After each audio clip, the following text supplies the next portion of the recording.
It's good. I know I'm supposed to wait until later in the video, but to keep it straight to the point, it's good. Before I get into anything, I want to state I'm not a web novel reader, so this review, I guess you could call it, is strictly from an anime-only viewer. There's also mild spoilers in here, so keep that in mind before fully watching this. Anyways, if you don't know, Lord of the Mysteries is an anime, or should I say donghua?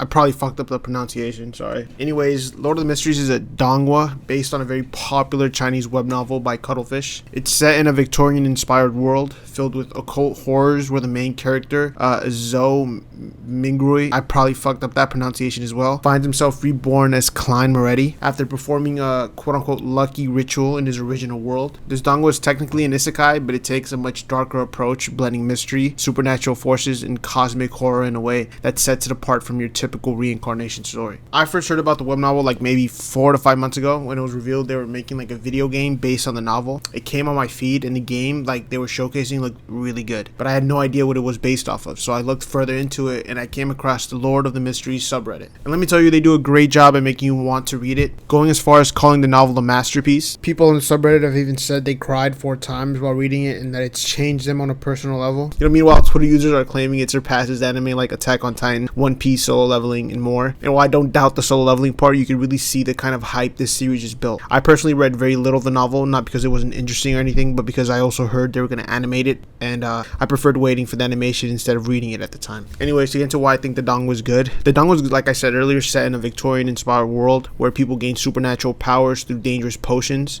pulling our main character, Klein Moretti, deeper into this world of mystery. And what I really like so far is that we as the viewer uncover the secrets of this world alongside Klein. We're just as in the dark as he is, figuring things out piece by piece, which makes every reel and twist hit harder. This is an isekai, but it's not like your typical isekai where it's like all lighthearted with a harem or some shit. Like I got reincarnated as a fucking vending machine, or that time I got reincarnated as a slime, or I don't fucking know. I got reincarnated as a fucking piece of paper and somehow became the demon lord or some shit. This one's dark, intense, and it actually takes itself seriously. The animation is absolutely stunning. Really, it's probably one of the most beautiful pieces of animation I've ever seen. I just love my dog.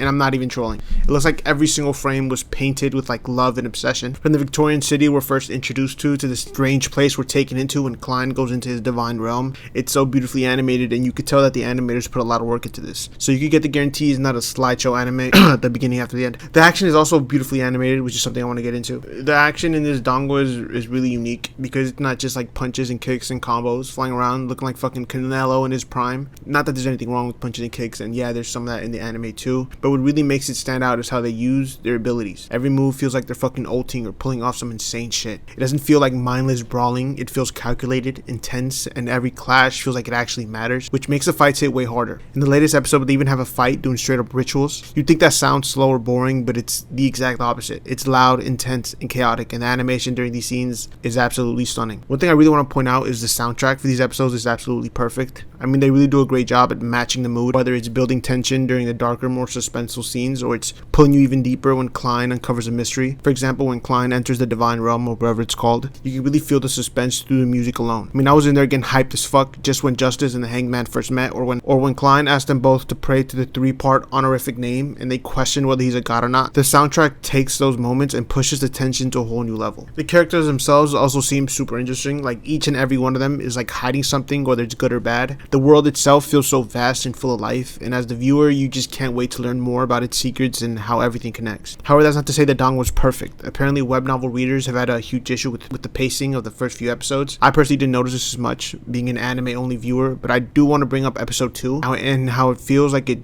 jumped forward out of nowhere. It almost feels like a post-credit scene. It just cuts to Klein buying a fucking fully furnished house, and suddenly we're meeting his brother. Like what the fuck? You'd think you'd miss 3 whole episodes with how fast it moved. That said, the studio staff has actually addressed this. Turns out they were under contract to fit the clown fight into the first 3 episodes, a push mainly coming from Tencent and its specific contractual terms, not from the creative team. The director has said that the pacing will slow down from episode 4 onward, and even the studio boss has praised episode 4 and beyond as being much stronger. So if the pacing has been throwing you off, just hang in there, it's supposed to get better. Overall, I'm super excited to see what this donghua has to offer going forward. The story, the characters, the world building, all of it has so much potential, and I can't wait to see how it all unfolds, especially with how hyped the web novel is. It feels like we're only scratching the surface of something really special.